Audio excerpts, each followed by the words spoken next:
प्रिय विद्यार्थियों, सुप्रभात। आज हम कक्षा 11 हिंदी अनिवार्य में पाठ गलता लोहा पढ़ने जा रहे हैं, जिसके लेखक शेखर जोशी जी हैं। इस पाठ में शेखर जोशी जी ने जो हमें बताने का प्रयास किया है, नई कहानी आंदोलन के प्रगतिशील पक्ष को उभारा गया है। साथ ही साथ समाज का मेहनतकश और सुविधाहीन जो समूह है, उनकी कहानियों में ये प्रमुखता से जगह दे पाते हैं। ये शेखर जोशी की प्रमुख विशेषता है। वैसे हम मानते हैं शेखर जोशी जी नई कहानी आंदोलन के कहानीकार हैं, लेकिन प्रगतिशील विचारधारा इनकी कहानियों में देखने को मिलती है। इनकी प्रमुख रचनाओं में यदि हम देखें तो कोशिका घटवार, साथ के लोग, दाजू, हलवाहा, नौरंगी बीमार है इनका कहानी संग्रह है, और एक पेड़ की याद इनका शब्द चित्र संग्रह है। यानी रचनाएं इनकी ज्यादा नहीं है, लेकिन इन्होंने एक ऐसे समूह, एक ऐसे विचारधारा, एक ऐसे समाज के लोगों को अपनी कहानियों में जगह दी है जो प्रगतिशील विचारधारा के अंतर्गत आते हैं। हालांकि ये नई कहानीकारों में इनकी गिनती की जाती है। इनकी कहानी पाठ्यक्रम में संकलित गलता लोहा, जिसके अंतर्गत शेखर जोशी की कहानी की कला एक प्रतिनिधि नमूना है, जो कि आप पाठ्य परिचय में देख सकते हैं बच्चे, कि समाज के जातिगत विभाजन पर कई कोणों की टिप्पणी करने वाली इस कहानी का उदाहरण है कि शेखर जोशी के लेखन अर्थ को गहराई का दिखावा और बड़बोलापन जितना ही कम है, वास्तविक अर्थ गांभीर्य उतना ही अधिक है। लेखक की किसी मुखर टिप्पणी के बगैर ही पूरे पाठ में उसे गुजरते हुए हम ये देख पाते हैं, या हमें ये पता चलता है कि एक मेधावी किंतु निर्धन ब्राह्मण युवक मोहन किन परिस्थितियों के चलते उस मनोदशा तक पहुंचता है जहां उसके लिए जातीय अभिमान बेईमानी है। सामाजिक विधि निषेधों को ताक पर रखकर वह धनराम लोहार के सामाजिक जीवन को देखते हुए ही नहीं, बल्कि उसके काम में ही अपनी कुशलता दिखाता है। मोहन का व्यक्तित्व जातिगत आधार पर निर्मित झूठे भाईचारे की जगह मेहनत कशों के सच्चे भाईचारे की प्रस्तावना करना प्रतीत होता है। मानो लोहा गलकर एक नया आकार ले रहा हो। यानी हम क्या कह सकते हैं कि मोहन एक मेधावी छात्र है और वैसे ब्राह्मण परिवार से वो संबंध रखता है, लेकिन एक धनीराम लोहार या धनराम लोहार के घर जाकर वो लोहे का काम करके अपने जातिगत जो परेशानी है, जिसके कारण जातिगत आधार पर हम लोग बटे हुए हैं, उसको मिटाने का प्रयास करता है। और हर एक काम का मेहनत कश लोगों के प्रति, यानी मेहनत करने वालों की कहीं हार नहीं होती, ऐसी हमने सूक्ति पढ़ी होगी आपने, वही स्थिति बताने का प्रयास करता है यह मेधावी छात्र मोहन। देखिए, हम कहानी पढ़ते हैं आज। बेटे सभी आप भी पुस्तक निकालें और अपनी कहानी को देखें। पाठ में हम शुरुआत करते हैं। पाठ के माध्यम से आप समझ पाएंगे कि किस तरह मोहन का जीवन एक मेधावी छात्र के रूप में रहते रहते और किस नर्क की ओर चला जाता है, किस तरह की असुविधाएं उसे परेशान करती हैं, और सुविधा देने के नाम पर किस तरह लोग उनका दुरुपयोग करते हैं, और किस तरह से उसको जीवन को तबाह कर दिया जाता है। इस कहानी में ये सब कुछ बताया गया है।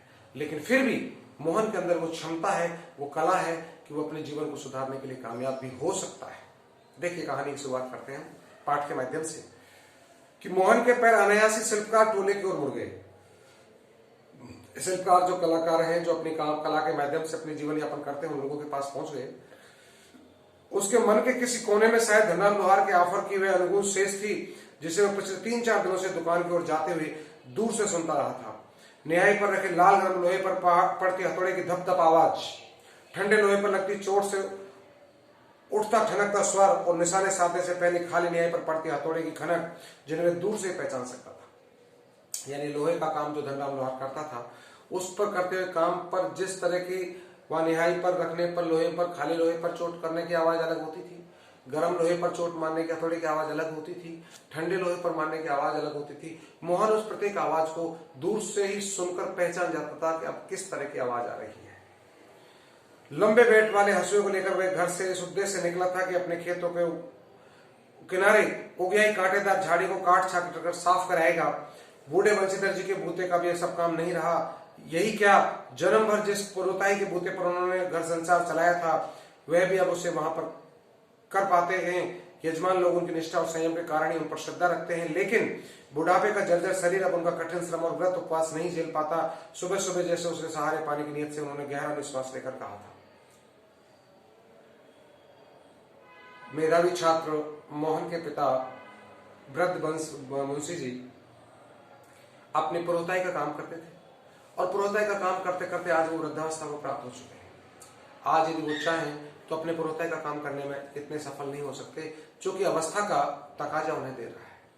इस बात को ध्यान में रखते हुए भी उन्होंने एक दिन अपने बेटे मोहन से कहा कि आज गणनाथ जाकर चंद्रदत्त जी के यहाँ रुद्री पाठ करना था।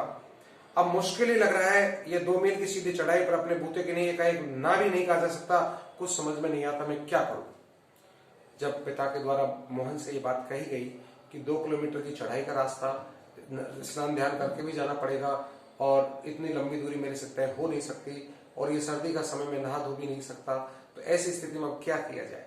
अब बेटे मोहन को तो अपने पिता की बात को कुछ करना ही था, लेकिन पुरोहिताई का काम कभी मोहन ने किया नहीं, तो पुरोहिताई के काम से भी वो वंचित रह गए। अब वो क्या करे। अब घर यदि रहता है तो पिता उसे बार बार आक्रोशित होते हैं, कहते भी हैं बेटे तुम निठल्ले घूमते हो, कोई काम नहीं करते हो। तो इसके लिए मोहन उसका आशय न समझता तो ऐसी बात नहीं थी, लेकिन पिता की तरह ऐसे अनुष्ठान कर पाने का उसका अभ्यास ही है और न ही वैसी गति थी। तो पिता की बातें सुनकर भी उसने अपना भार हल्का करने का कोई सुझाव नहीं दिया। जैसे हवा से बात कह दी वैसे ही अनुत्तरित रह गई। तो मोहन ने भी इस बात का कोई प्रत्युत्तर नहीं दिया, क्योंकि उससे पुरोहिताई का काम करना आता नहीं था। अब क्या करे।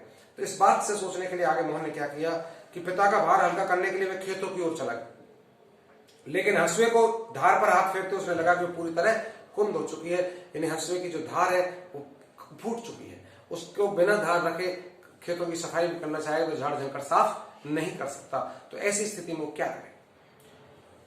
तो धनराम अपने बाएं हाथ में धोखनी फूंकता हुआ दाएं हाथ में भट्टी में गर्म लोहे को लटपट रहा था और मोहन भट्टी से दूर हटकर एक खाली कनिस्तर के ऊपर बैठा उसकी कारीगरी को पार की निगाहों से देख रहा था। तो मोहन ने सोचा क्यों नहीं चलो हम धनराम लोहार के यहाँ चलते हैं और वहां जाकर के हम अपने इस हंसुए पर धार रखवा लेते हैं। तो इस बहाने से मोहन पहुंच जाता है धनराम लोहार के यहाँ पर। धनराम के लोहार के वहां पहुंचते ही उसने एकदम से धनराम ने अपने पूर्व समय की बीती कहानी शुरू कर देता है और कैसे कहता है धनराम लोहार मोहन से कि मास्टर त्रिलोक सिंह तो अब गुजर गए होंगे। मोहन ने पूछा, पहले मोहन ही बोलता है और मोहन पूछता है धनराम लोहार से, चूंकि बाहर से आता है। मोहन आप कहानी में आगे पढ़ेंगे पता चलेगा आपको। तो मोहन ने जैसे पूछा त्रिलोक सिंह जी मास्टर तो आप उसका संसार से विदा ले गए होंगे, क्या हालात थे उनकी। वे दोनों अब इस बचपन की दुनिया में लौट आए थे, अर्थात मोहन और धनराम अपने पूर्व बचपन की यादों में आ गए। आज तो स्थिति में अपने हंसुए की धार रखवाने के लिए पहुंचा है मोहन धनराम के पास, लेकिन वार्तालाप में वो बचपन में लौट गए। तो धनराम की आंखों में एक चमक सी आ गई, जैसे ही पूछा, मास्टर साहब भी क्या आदमी थे लला। बोलने लगा धनराम, अभी पिछले साल ही को गुजरे हैं, यानी 1 साल ही उनको गुजरे हुए संसार से विदा लिए हुआ है। सच कहूं आखिरी दम तक उनकी छड़ी का डर लगाए रहता था। दोनों होकर हंस दिए। कुछ क्षणों के लिए दोनों ही जैसे किसी बीती हुई दुनिया में लौट गए। तो गोपाल सिंह की दुकान से हुक्के का आखिरी कस खींचकर त्रिलोक सिंह स्कूल का 4 दीवारी में उतरते हैं। अपने बचपन की याद आती है, स्कूल के समय की याद वार्तालाप उनका शुरू होता है और वो कहते हैं त्रिलोक सिंह जी की छड़ी भी क्या याद आती है। दोनों को इस बात को याद करके हंसने लग जाते हैं और कहते हैं कि किस तरह त्रिलोक सिंह जब स्कूल आते थे तो वहां आते आते उन्होंने किस तरह से गोपाल सिंह की दुकान पर हुक्का पी करके जैसे स्कूल में आते तो पता चल जाता है कि यहाँ पर त्रिलोक सिंह साहब आ चुके हैं। तो थोड़ी देर पहले तक धमा चौकड़ी मचाते उठा पटक करते और बाज के पेड़ों को टहनियों पर झूलते बच्चों को जैसे सांप सूंघ गया है कड़े स्वर में पूछते हैं, प्रार्थना कर ली तुम लोगों ने। तो बचपन की यादों में बातें करते हुए कहते हैं कि किस तरह त्रिलोक सिंह जब स्कूल में आते तो दहाड़ते कि आप लोगों ने प्रार्थना की या नहीं की। एकदम सारे बच्चे जैसे चिड़िया में ढीम पड़ गया, एकदम शांत, कोई बोलेगा नहीं, सब चुप हो जाते थे। ऐसे उनकी बातों को तरोताजा करते हैं अपने पुराने बचपन की याद। यह जानते हुए भी कि यदि प्रार्थना हो गई होती तो गोपाल सिंह की दुकान तक उसका संवेद स्वर पहुंचता ही त्रिलोक सिंह घूर घूर करके एक लड़के को देखते हैं, फिर वही कड़क का आवाज कि मोहन नहीं आया आज। त्रिलोक सिंह मास्टर का ये सिस्टम था, नियम था, जैसे ही आया प्रार्थना कराई और सीधे सबसे पहले मोहन को आवाज देता कि मोहन नहीं कहा यार, कि आज मोहन नहीं आया। और मोहन उसका चहेता शिष्य था, पुरोहित खानदान का कुशाग्र बुद्धि का बालक, पढ़ने में ही नहीं गायन में भी बेजोड़। त्रिलोक सिंह मास्टर से पूरे स्कूल का मॉनिटर बन रखा था। वही सुबह सुबह हे प्रभु आनंद दाता ज्ञान हमको दीजिए का पहला स्वर उठाकर प्रार्थना शुरू करता था मेधावी छात्र मोहन। यानी बच्चों को प्रार्थना कराने तो मोहन को कराना, और कोई स्कूल का कार्य संभालना तो वो मोहन को संभालना।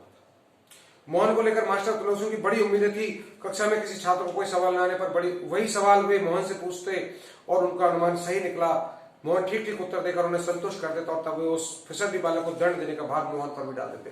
क्लास में मोहन को मॉनिटर के रूप में रखा गया। जब भी कोई प्रश्न पूछते मोहन जवाब देता और जो बच्चे नहीं बता पाते उनको दंड भी मोहन के हाथ ही दिलाता था।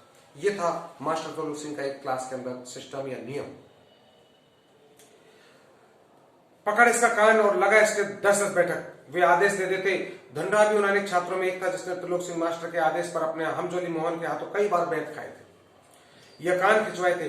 मोहन के प्रति थोड़ी बहुत ईर्ष्या रहने पर भी धनराम प्रारंभ से उसके प्रति स्नेह और आदर का भाव रखता था। इसका एक कारण शायद यह था कि बचपन से ही मन में बैठा दी गई जातिगत हीनता के कारण धनराम ने कभी मोहन को अपना प्रतिद्वंदी नहीं समझा, बल्कि वह उसे मोहन का अधिकार ही समझता था कि ये मोहन का अधिकार है, वो हमें पीट सकता है, हमें दंड दे सकता है। क्योंकि पहली बात तो वो उच्च जाति का था और फिर क्लास में सबसे इंटेलिजेंट यानी होशियार यानी मॉनिटर भी था। बीच बीच में त्रिलोक सिंह मास्टर का यह कहना है कि मोहन एक दिन बहुत बड़ा आदमी बनकर स्कूल का और उनका नाम ऊंचा करेगा, तो धनराम के लिए किसी और तरह से सोचने की कोई गुंजाइश ही नहीं रहती थी। और धनराम वे गांव के दूसरे खेतिहर मजदूर परिवारों के लड़कों की तरह किसी प्रकार तीसरे दर्जे के स्कूल के मुंह में देख पाया था। यानी तीसरी क्लास तक इसने कक्षाएं पढ़ी धनराम ने मात्र। त्रिलोक सिंह मास्टर कभी कभार ही उसे विशेष ध्यान देते थे। एक दिन अचानक उसने पूछ लिया था कि धनुआ 13 का पाड़ा सुना तो।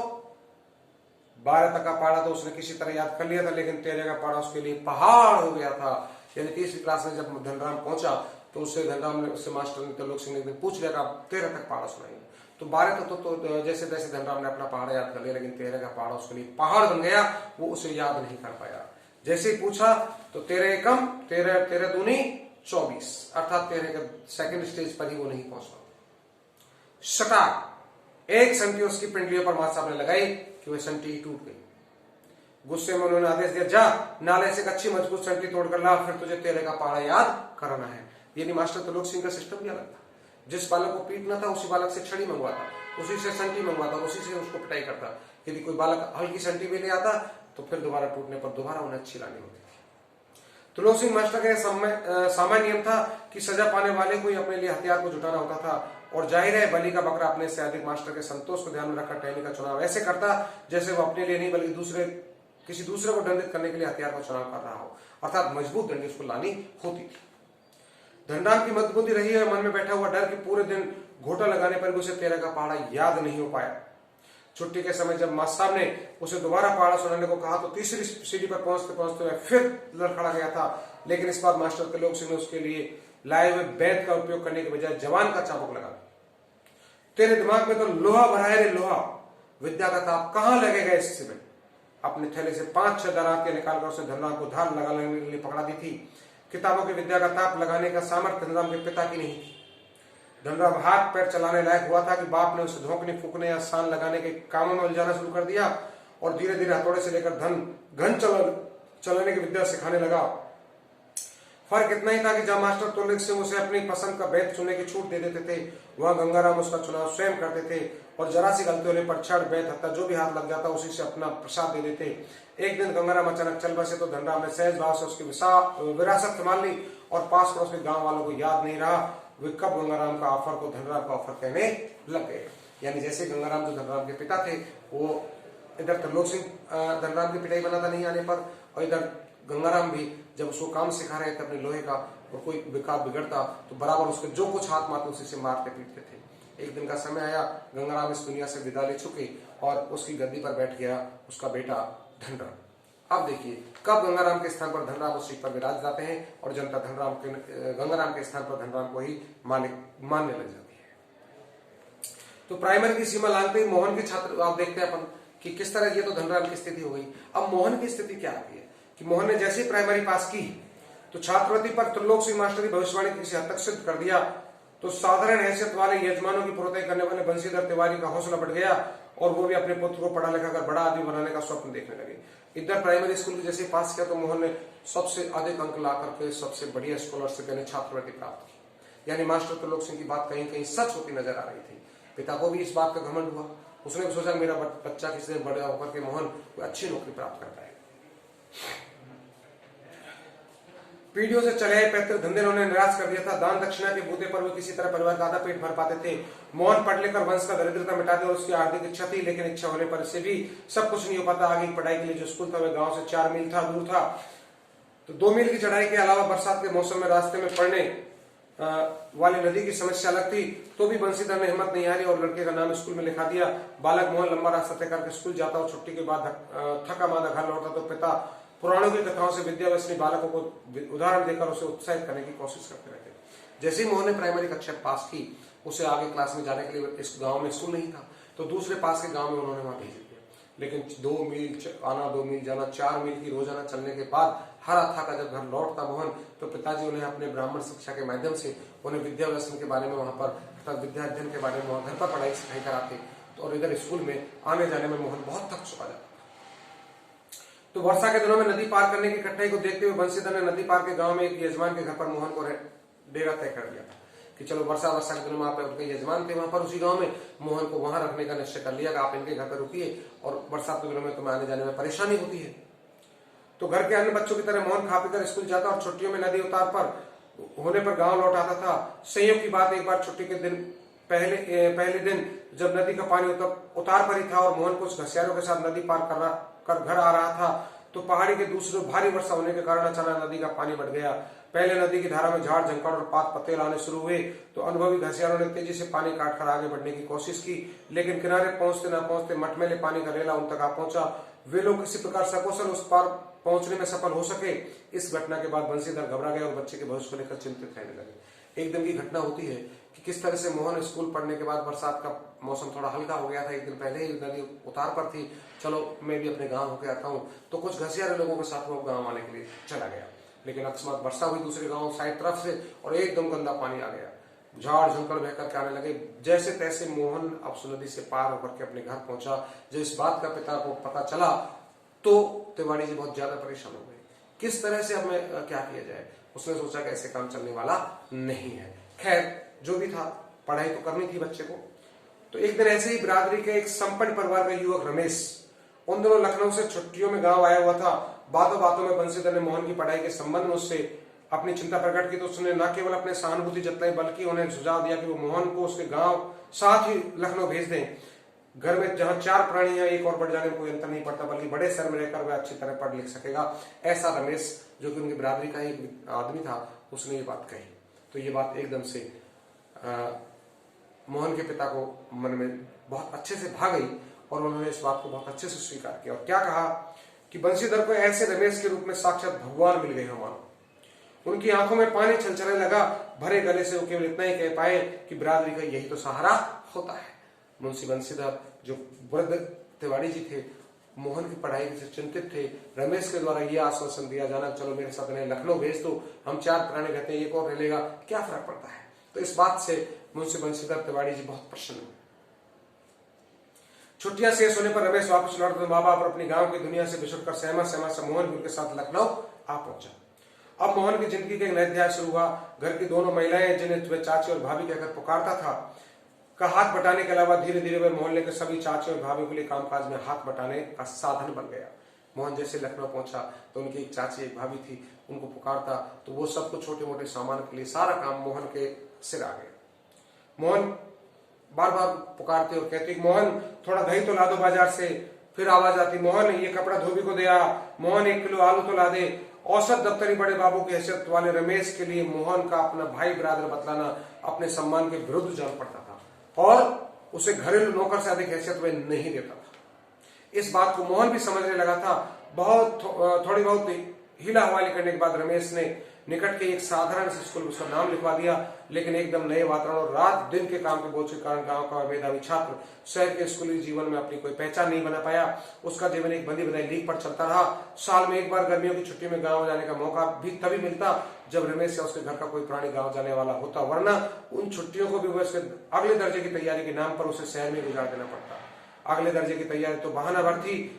सवाल रमेश और उसकी गृहस्थी की सुविधा असुविधा का था। मोहन ने परिस्थिति से समझौता कर लिया था क्योंकि और कोई चारा भी नहीं था। घर वालों को अपनी वास्तविक स्थिति बतलाकर वह दुखी नहीं करना चाहता था। बंसीधर उनके सोनेरे भविष्य के सपने देख रहे थे। बड़ी विकराल स्थिति मोहन के सामने पैदा हो जाती है। वहां रमेश अपने साथ लखनऊ ले जाता है, लेकिन उसको कोई भी स्कूल में दाखिला नहीं दिलाता, केवल घर के नौकर के रूप में हैसियत से उसको रखता है। और घर वाले भाभी और चाची जो थी या यहाँ तक आस पड़ोस की औरतें भी बार बार मोहन को बुला करके कभी कोई दही मंगा रही है, कोई आलू मंगा रही है, कोई सब्जी मंगा रही है, कोई आटा पिसाने भेज रही है, तो मोहन को केवल एक नौकर की हैसियत से वहां रखा गया। लेकिन करता भी क्या, मोहन भी इस बात को समझ गया, तेरा जीवन इस तरह जीने वाला नहीं है, पढ़ाई भी तेरी सब बेकार हो जाएगी, पर करता भी क्या, यदि घर कहता है तो घर वाले ज्यादा दुखी होंगे कि मेरा हाल यहाँ क्या से क्या हो गया। खैर उसने अपने परिस्थितियों के समझौता करना ही उचित समझा, और ऐसी स्थिति में वो कर भी क्या सकता था। तो 8वीं कक्षा की पढ़ाई समाप्त होने पर छुट्टियों में मोहन गांव आया। 2 साल 3 साल बाद जब वह लौटकर लखनऊ पहुंचा तो उसने अनुभव किया कि रमेश के परिवार के सभी लोग उसकी ओर आगे पढ़ाई के पक्ष में नहीं है, यानी आगे पढ़ाना नहीं चाहते। तो बात घूम फिरकर जिस ओर से उठती हुई उसी मुद्दे पर जाकर जरूर खत्म हो जाती कि हजारों लाखों बीए एमए मारे मारे बेकार फिर रहे हैं, ऐसी पढ़ाई से अच्छा तो आदमी कोई हाथ का काम सीख ले। तो रमेश ने अपने किसी परिचित के प्रभाव से उसे एक तकनीकी स्कूल में भर्ती करा दिया।